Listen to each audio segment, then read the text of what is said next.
I remember being 7 months pregnant with my eldest son, and I was 26, and the job that I'd moved to Melbourne for hadn't worked out. And I remember sitting on the concrete floor of my friend's house with nowhere to go, and I was really thinking I had to move into a women's shelter. And I'd called my mum to ask for help, and she said no.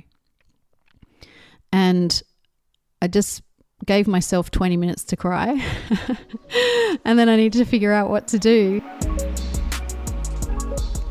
Peta Milan is an incredible human being. She's a global venture builder running her family office, a partner, and a mom of 3. Peta is a forerunner in the regenerative approach, and she walks the walk. I met Peta at her house in Portugal, where she transformed her garden from dry soil into a blooming paradise with hundreds of plant species. And yes, these are their 18 chickens singing in the background. Welcome on board. This is Talks of Imperfection. What's your definition for perfection and imperfection? The Socratian idea of that there is a perfection as a thing. I don't believe that that exists. And we live in a world where we focus on what we call in regeneration structures. So things we can engage with. It comes from this whole epistemological thing, like things only exist if we can touch, feel, see, smell, interact with them. And so we have these ideas of structures like houses, cities, families, relationships, and we give it an ideal view based on our worldview, and we relate to it as perfection. And then we're constantly striving for that thing and never happy and constantly disappointed, because perfection doesn't exist in the structures.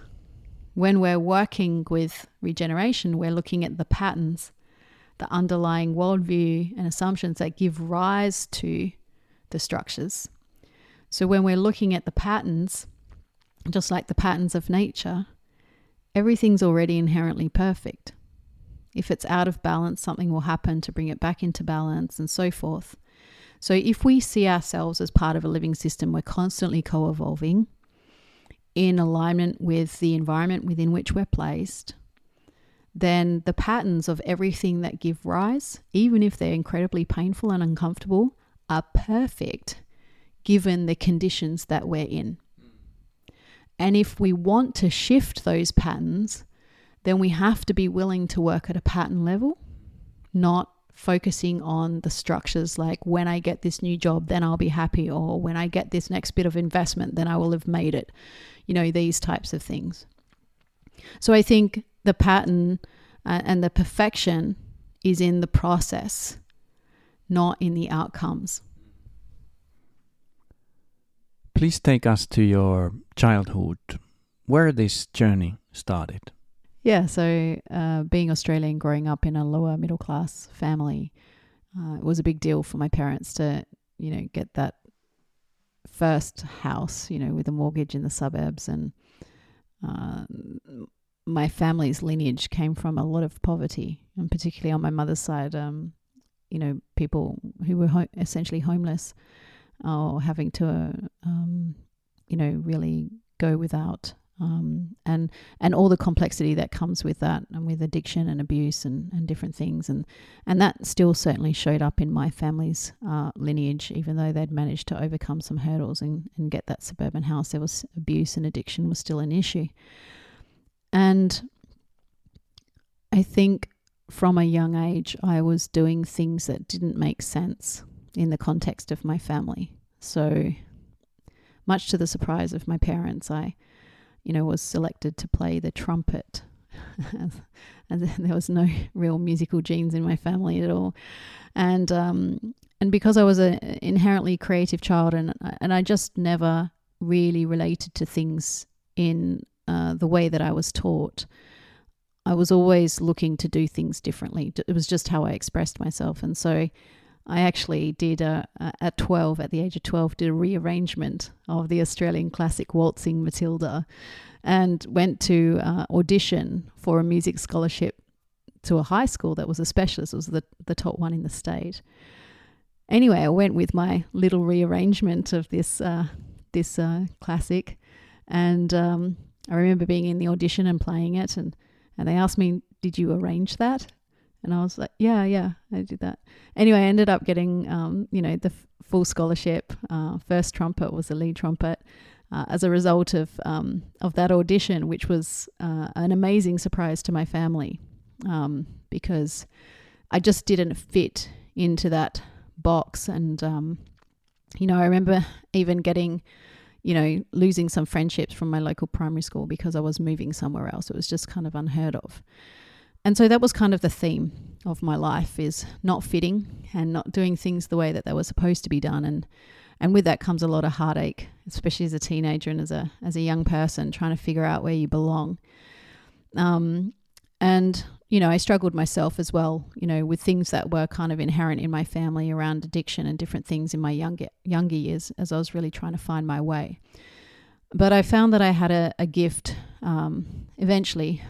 Didn't quite land completely for me, as that the not fitting piece was actually my talent.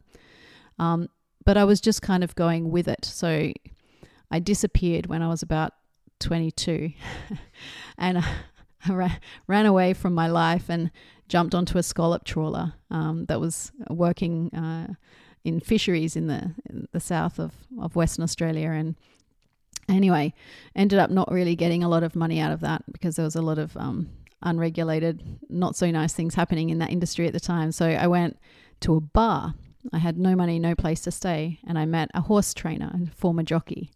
And he let me sleep on a stretcher bed in basically what was a giant tin shed at the horse stables in exchange for shoveling horse poop. And so I had these kind of amazing experiences. And then eventually I got a job in the bar where I'd worked, where I'd found this horse trainer, and met a guy, and he was building a company on the other side of the country. And I told him about my degree and different things like this. And he's like, "Well, why don't you come and run it for me?" And I was like, "Okay." So I packed up my life and moved across to Queensland and then started building companies for other people. And that was when I was 24. So I found that I had this talent for finding these niche market premium pricing opportunities. One of my first jobs was working for a backpackers, and anyone who's traveled through Australia know that these things are a dime a dozen. They're selling the same, Fraser Island Whitsunday tours for $299 on every street corner. And I was working for one of these, and it didn't make sense to me that we were selling the exact same thing as the guy across the road. And so this was before internet was really big and commonly used. And they had these magazines, which were called the TNT magazines, and they were basically for backpackers so that you could see what kinds of things you could do as you traveled. So I picked up the phone and I started calling all of these proprietors up the coast of Queensland, and I found these amazing things like platypus night watching tours and things that were just off the beaten track that nobody really knew about. And so when people came into my office to buy these $299 packages, I started showing them all the amazing things they could do. And I ticketed them all the way up the north. So they pre-booked, and I managed to get amazing wholesale rates in exchange for volume from these proprietors because they just weren't getting customers.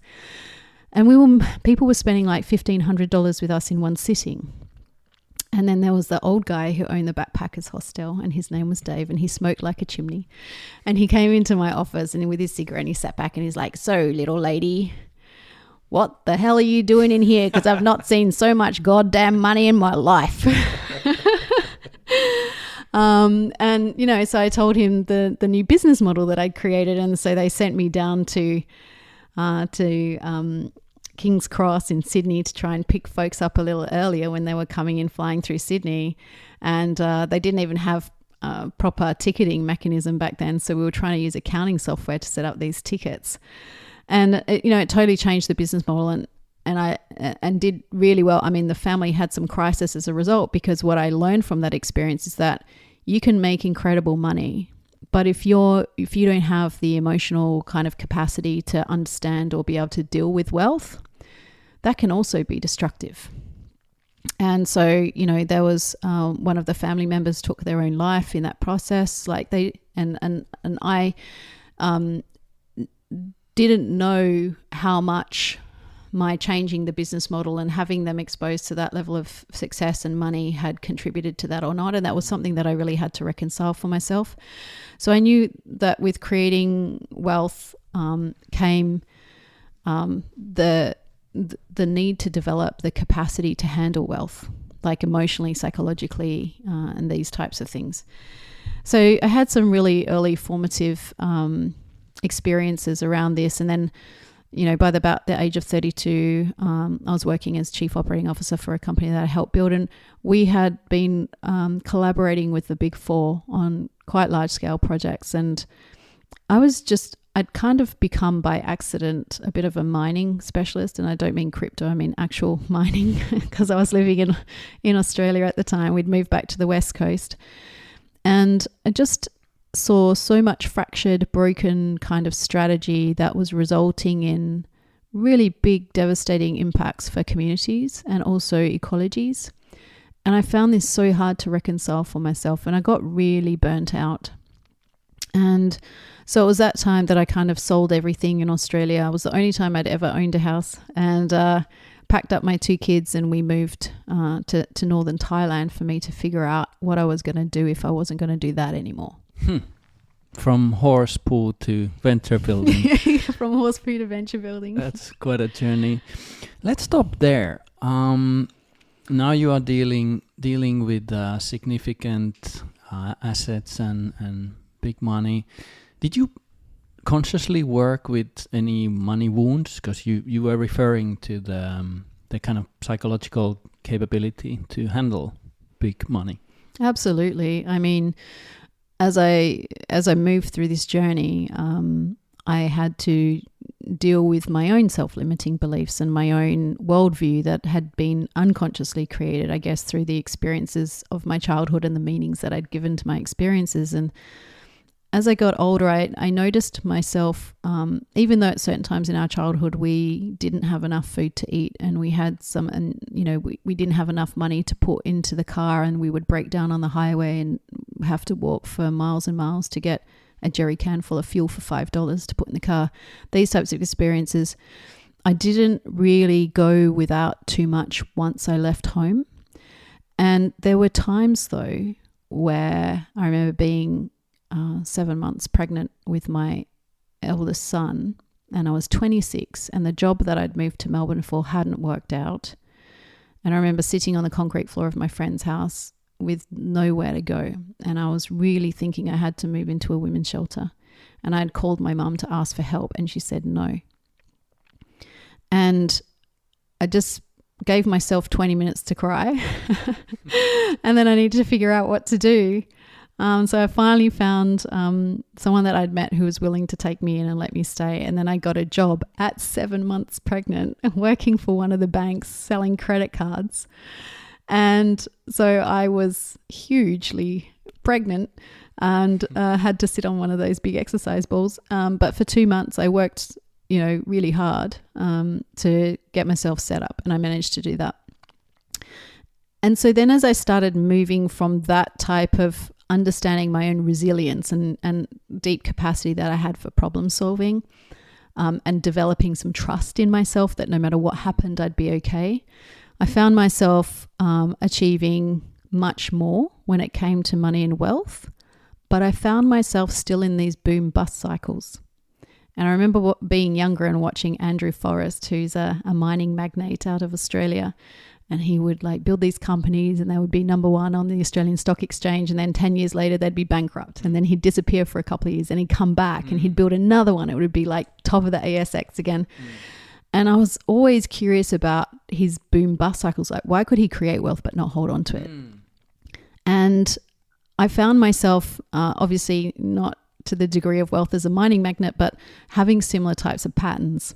And so as I worked through it, I had to reconcile for myself that my deep commitment was to have powerful impact on the world, really to create the conditions for the thriving of life, which was why I left a very more traditional way of consulting and corporate career. And there was a kind of nobility about that for my identity, but I felt shame around money. I felt shame around saying, I am making money or I want money. And I even remember moving into this house, which is a big house. My husband and I, we moved to a farm to create a regenerative agriculture project here. And the house is quite big.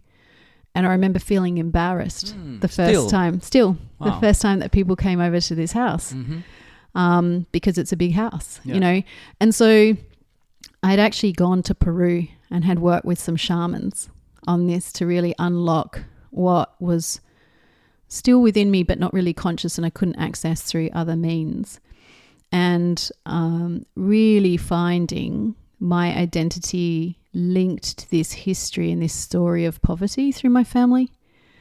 And it's interesting because we don't know if things from previous ancestors impact us genetically or impact our predisposition or just our worldview, or there's some energies that come through that we hold on to.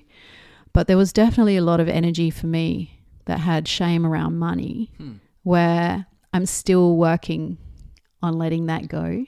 And have you found solutions to that crash and burn volatility? Have you made it more sustainable now, or? Well, I'm still working through it, to be honest. Okay. Because we have moments of like really powerful success, and I think we all have this to a degree. You know, when we have these experiences of everything's just flowing in our life and things feel easy, and then at some point they just feel really, really hard. You know, that's another version of these like boom and bust cycles, right? So I needed to deepen my understanding around my own attachments when I get attached to things and then my creative energy contracts, or when I feel shame around things. What's the dialogue that I'm telling myself? Like, what am I vested in? And there was definitely a part of my identity that was really attached to this triumphant warrior woman narrative, you know? And if I didn't have an adversity to overcome and triumph through, where was my value? I think many people can relate to it. At least I can relate to it. I got the warrior spirit running in my veins as well. Well, let's go then back to South America. What was the insight you received there? What was helpful? Well, I mean, so many things, but really, I guess the primary part of it for me was that in order to create an experience on the planet that was conducive to the conditions of thriving of life, like not just surviving but thriving, what would that mean? And what would it mean for myself to thrive? I need to let go of having the warrior woman define me. That I needed to move into an energy of healing. Well, I'd been doing a lot of healing anyway, but more of this kind of Kuan Yin energy of perfection, like that everything is okay, there's nothing to fight, you know, and that leads us to this podcast conversation around perfection. Like, what if there was nothing wrong? You know, what if everything that showed up was actually perfect in the context of my journey? What would there be left to do? And in the process of exploring that, I noticed myself feeling bored. I noticed myself feeling undefined. When nothing's happening. Yeah, and normally when I'd put on my battle armor and go into action, I had to sit back and breathe and learn how to open and allow. And it was a totally different way of being. And I still don't have enormous strength of that. I still have a very kind of fire energy. And that's great because it has me take a lot of powerful actions. It has me inspire people. It has me build powerful networks. It has so I'm not throwing it out with, you know, I'm not throwing the baby out with the bathwater, so to speak, but there is definitely a willingness to drop my armor and to say, okay, I'm going to learn how to be at peace with whatever shows up now and trust that it's perfect in the context of my vision, my purpose, and my journey, even if it's really, really painful and uncomfortable. Yeah. What's your message to all the warriors and alphas out there? What is the first step to, you know, start a bit more sustainable journey? Yeah, well, I think we need to be willing to see ourselves as part of a living system, not separate to it. No separation, yeah. And that's, my passion, and we'll get to talking about that with my family office, is about investing in regeneration, because it is a mindset shift. It's seeing ourselves as interconnected part of something that's much bigger than our own identity and our own survival. And this idea of kind of modern day economics and competition and survival of the fittest and all of this kind of stuff, it's come from a long legacy of feeling like we're separate to nature, not part of it. And, a lot of this thinking came around through philosophers like Francis Bacon and Descartes and these types of folks that really turned us into this very mechanistic way of seeing the world, where the nested system became inverted. So if you imagine a big circle, which is the environment, and within the environment sits our social constructs, and then within that is the economy, which is a small part of a technosphere. That's the way in which the nested system actually lives, but we've been relating to it in the reverse. The outside circle being the economy, and then the inside circle being the social human capital that we have to use as resources. And then within that is our environment, which is natural capital, resources there for us to extract. And that's how we've ended up in such a bad place with respect to climate and social inequalities that then are posing massive risks today to the future value of our assets. And so we need to flip that around. So if I'm being regenerative, not just doing regenerative things, but if I'm being regenerative, I'm seeing myself as a part of a living system. And within the living system, there is reciprocal benefit. There's a kind of a harmony and a flow between its participants. There's a shared energy. There's a common purpose. And if I separate myself out from that, there'll always be a fight for me to have. But if I see myself as an integral part of it, I can just be. And trust. And allow. Yeah. Trusting in a deep way, trusting the universe. Yeah, and trusting my own capacity to respond from a healthy, loving place. Yeah. Well, that's a great segue to talk about the place where we are right now. Because, it was pretty funny to arrive this beautiful house close to Sintra here in Portugal. And the chickens came.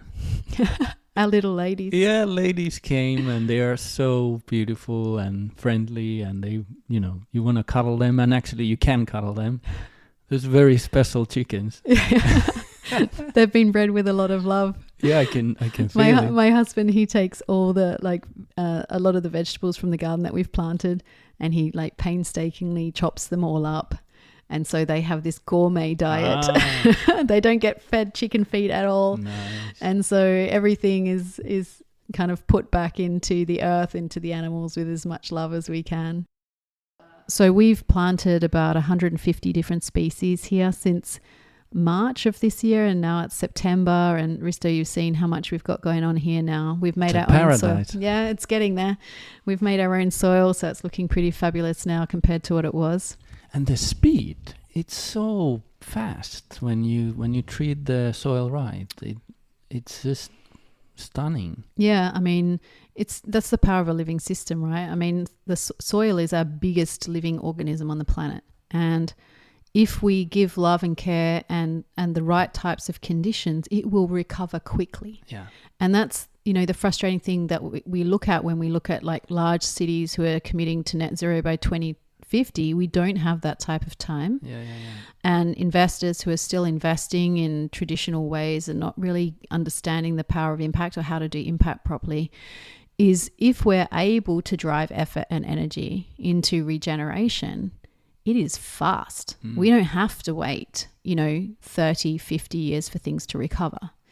And just this little plot of land that we have here where we're, working our best way to walk our talk in terms of our commitment in the world and our vision, you can see already it's a significant difference from, I showed you the difference between the soil quality what we moved to, because we still have some patches where we've kept that, and then the soil that we've actually made ourselves and put back into the earth, and the difference between the two is quite significant for only 6 months.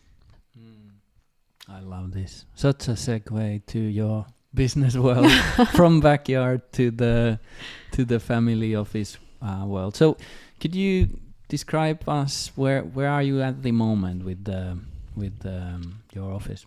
Yeah, so we created a family office called the Henmill Group Family Office out of Dubai, and we have quite a lot of venture building and tech capabilities in our business and in our family, I should say. And I sit on the International Advisory Board for the World Sustainable Development Forum, which was founded by the former chairman of the IPCC. And he, my beloved Dr. Rahendra Pachari, who passed a few years ago, he asked me to join because he knew I was very action-oriented. He loved that fiery warrior woman spirit that I had. And he was getting a bit tired of often when we go to things like COP and the World Economic Forum and Climate Week, there's a lot of talk, but there's not always a lot of action that transpires out of that. And that can be really frustrating, particularly when we don't have a lot of time. And so he wanted to create this group as an action-oriented group.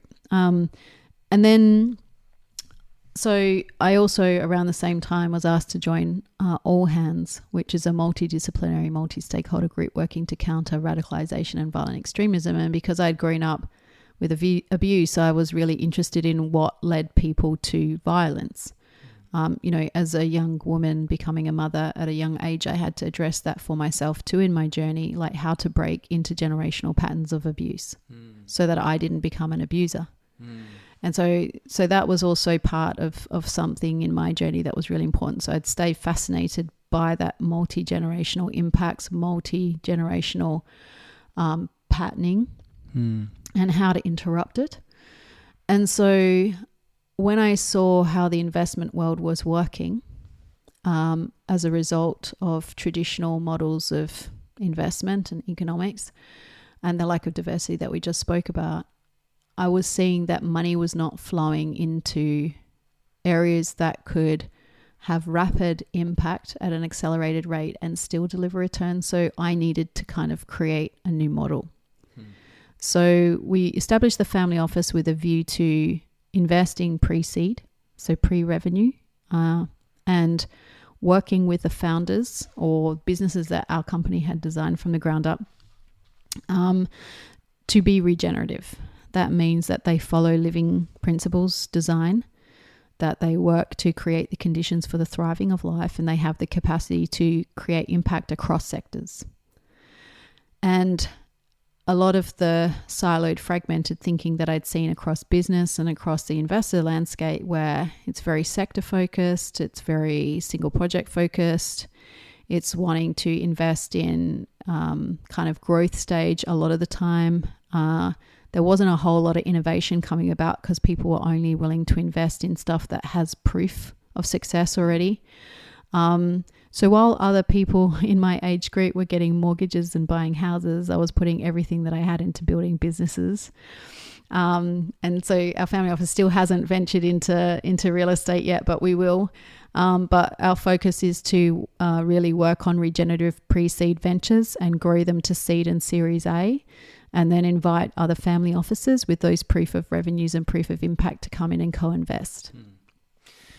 And what I really appreciate in you is really you walk the walk, and I think the project you guys did in Mexico City, I think that's a great example of this thinking and the holistic approach. Maybe you could share a bit about that. Yeah, well, that wasn't us that delivered that. That was our delivery partner in the US. But what they did, it was working on the water issue in Mexico City, because Mexico City has a lot of problems with drought. And we're starting to see that arising now, even in Europe. But what they did was they took a regenerative approach. So they worked with multi-stakeholders, including one of the major universities there, and also local business and government, and also civil society. And what they realized was that the main highways that they'd built through the center of Mexico City was actually sitting over the top of underground streams. So the community got together and did these like picnics on the meridian, they called it, where they brought a lot of people into the like grassy meridians of these massive highways to bring awareness to that people were driving over the top of their water. And they basically invented new technologies in which to share water and to be able to access these underground streams. And I think there was a big earthquake in 2017. I'm not quite sure if that's the exact date, so if I'm wrong, I apologize. But nevertheless, there was a big earthquake and the risk factor was 4 million homes without water as a result of that. But because they had already discovered these streams by doing this regenerative project in the city and they'd built these water sharing capabilities within the community, that entire disaster was averted. I mean, the earthquake still happened, but there weren't 4 million homes without water. And so that is definitely the power of working regenerative. And the perfection is in the process, not in the outcomes. And how you define success for yourself?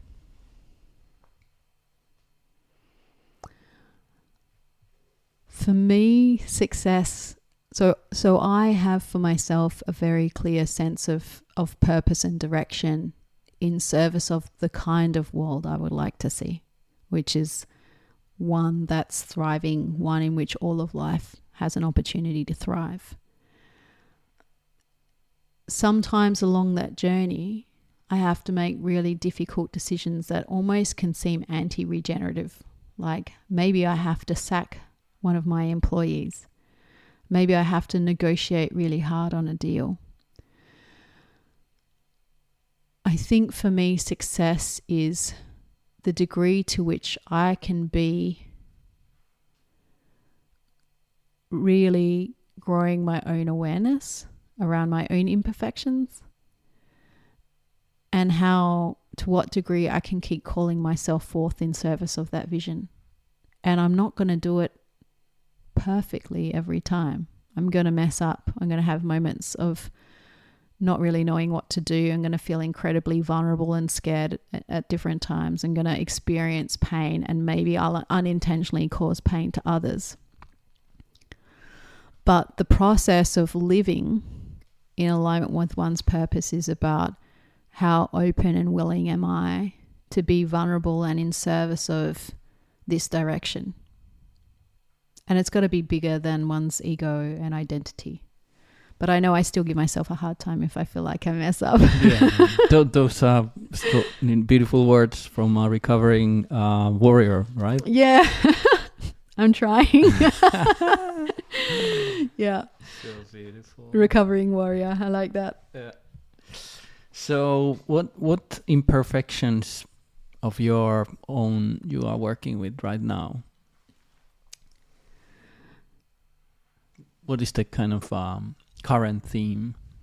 Yeah, I think I think I'm still really working to deepen my relationship to safety in the face of uncertainty. Coming from the experience of the childhood that I had, there was a lot of unsafety, right? And there was a lot of volatility too. Well, I mean, when you have a parent that's an abuser, you're constantly vigilant, you're constantly watching out for, the next signal that something is going to erupt. And I had to work really, really hard to move beyond hypervigilance. And so now I feel in this really strange space of deeply, profoundly trusting the process, like with my every cell in my body. And at the same time, when certain outcomes don't occur in the time frame that my mind thinks that they ought to, struggling with the anxiety or the lack of safety around that. And I mean, that's an example of a dyadic relationship, right? There you go. Exactly. So I'm really working to deepen my my capacities around that. and to be able to be very compassionate with myself in those moments. And what has been the most significant professional risk you have taken? Well, I mean, one of the companies that we came into, we realized that the business model wasn't going to work, and we had to reposition the business model of the company. But the company had quite a lot of debt, and in the country that the company was incorporated, there was no limited liability structure for a company. So we had to take on quite a large number of hundreds of thousands of euros worth of personal debt in order to reposition that company, with no guarantee of its success. And I know that investors do that all the time. They put money into things without any guarantee of success. But making the kind of transition that we needed to for this business was going to be a challenging one, but I really believed in the potential and the purpose of it. So we did that anyway. So we've continued in general to really walk our talk around investing in pre-seed ventures and to not deviate from that thesis. And that has meant, in the short term at least anyway, over the past 5 or 6 years, we haven't been able to invest in other types of things that like property or whatever, because of the venture building and the technology expertise that we have, we've been very, very hands-on with those ventures, sometimes stepping into management roles if we needed to, whatever.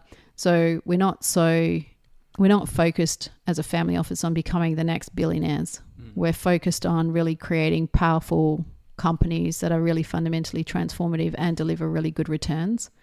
So we don't mind doing the venture building stuff, because as far as my brother and I are concerned, it's the stuff that really lights us up anyways. But I would like to be able to shift to being able to work more full-time on the family office side of things, rather than in the operations of businesses at some stage. But as we scale, we'll be able to do that. As we build, we're opening up a talent network actually, where we're offering for free, training and education to folks in regenerative frameworks, with a view to coming in and working with us when jobs become available, because it takes some time to really be able to work and function with these frameworks powerfully. So we thought it was better to open that up and do that for free out to the marketplace, rather than employ someone and then have to spend 6 months training them up and grooming them for that. It would help us scale a bit faster. Let's talk about family office dynamics. I find it quite hilarious world, because you have the archetypes always running around there. You have the spender boy is on the yacht and, doesn't give a shit about the future of the office. Then someone is in India searching for herself, and the third one is like reluctantly taking the lead. When the father is passing. Yeah, the succession planning. The reluctant succession plan. Yeah, I think it's always kind of fun to observe the dynamics. How it goes with your brother and the family. Well, I mean, I think it's interesting because my husband doesn't actually really want to be a hands-on part of it. He wants to do his work on the farm. So I guess he's kind of the reluctant spender, even though he's not on a yacht. He's out with the chickens. Chicken boy, yeah. And I'm the very archetypal kind of entrepreneurial visionary. Yeah. And my brother is this amazingly talented guy who has a PhD in earth sciences. No, not earth sciences. Anyway, he's a biologist. And he is really a powerful regenerative practitioner, amazing talent there. And he really loves people, and he loves getting his hands really into the operations and working in the operations side of things. So for me, with my brother, it feels completely harmonious. It's like I create the vision. I come up with, what's in alignment. If it resonates with him, he's totally on board, and he's like my powerful implementer partner. Nice. And so that frees me up to do the things that I love to do, which is like working with founders and working with the networks of family offices and, doing the kind of like concept design for the niche market premium position, like business models. And so it's a really interesting harmony between my brother and I. I wasn't always like that between us, but we've both been so committed to our own healing and growth journey that we've just found ourselves in this place, this perfect moment in time where our paths are aligned in service of a common vision and a common purpose. And we haven't had those conversations yet because our kids are still pretty young. I took my 19-year-old to a Web3 event, and he looked mostly bored. And he's not really like the networker guy. Yeah. I mean, our other kids are still quite young, like 12 and 13, so they've got time. So yeah, I mean, when it comes to the succession planning, it'll be really interesting to see how our kids grow and develop and who feels called forth towards pursuing something similar to what my brother and I are doing. And that's when the fun starts. Yeah, that's when the complex dynamics start. Exactly. How far the vision spans? Because that's usually interesting in family offices and lineage of business, because the vision is usually quite long, right? Yeah, of course. I mean, for me, our family office is working in service of the planet and the living systems, which includes, humanity. So how long's that? I don't know. According to Elon Musk, not very long. He's trying to get us to Mars. But, I'm very loyal. So I'm all about the Earth. I'm not interested in Mars. I'd really like to see this beautiful system, recover and really kind of regenerate new life and bring back we're looking at, depletion of 75% of 8 insect species and, we're on target for, loss of 90% of plankton in the oceans and things like this, which are fundamentally devastating, not just to humanity, but to all of life. And what would need to happen if we would bounce back to, 2050? From if we look back from 2050 and we look these sad times in the 2020s, what needs to happen really that we are back in beautiful biodiversity and the planet is thriving? I think a mindset shift. Because if we have a mindset shift and we start to engage with ourselves as part of a living system, a value-adding part of a living system where we're committed to adding more value than we extract, then our behaviors will shift. And our investment strategies will shift. Our way of doing business will shift. How we design evolutionary business models will shift. And so I think tackling these structures is a really ineffective way to do it, which is what we've been doing. We've been investing into the SDGs, and I don't want to knock the SDGs, but they can be quite siloed. Some folks will say, I'm only focusing on SDG 5 or I'm only focusing on SDG 17. And then when, we're looking at investor funding, it's going into an oceans thesis or an energy transition thesis or something like this, climate tech. We're not actually looking at the systems and investing in transitions.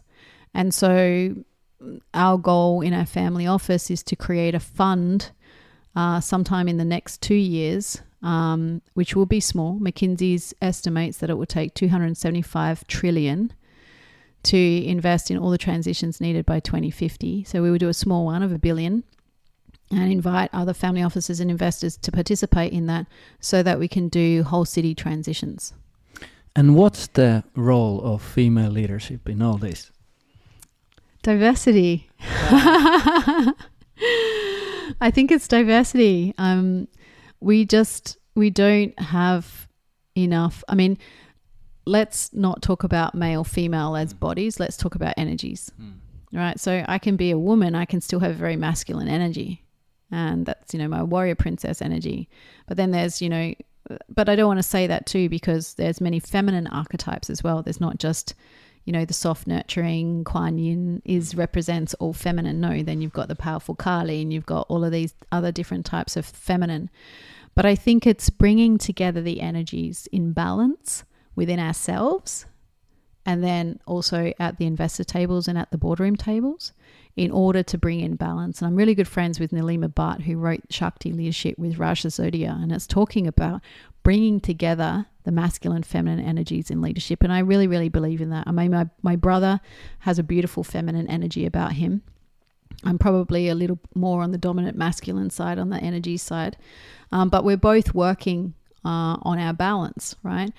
And I think that that's fundamentally important. But I do think that you need to have more women, more people of color, definitely more ethnic groups at the leadership tables, because we need that diversity, in order to have multiple worldviews that deepen our understanding of living systems. If our view of living systems is, and I'm sorry to play stereotypes, I don't normally like to do it, but in the investor world, it is largely white men who've been to some Ivy League school that teach certain types of curriculum, that have come from certain types of families. We have a very monocultured worldview, and we're not able to see beyond that when we're making decisions.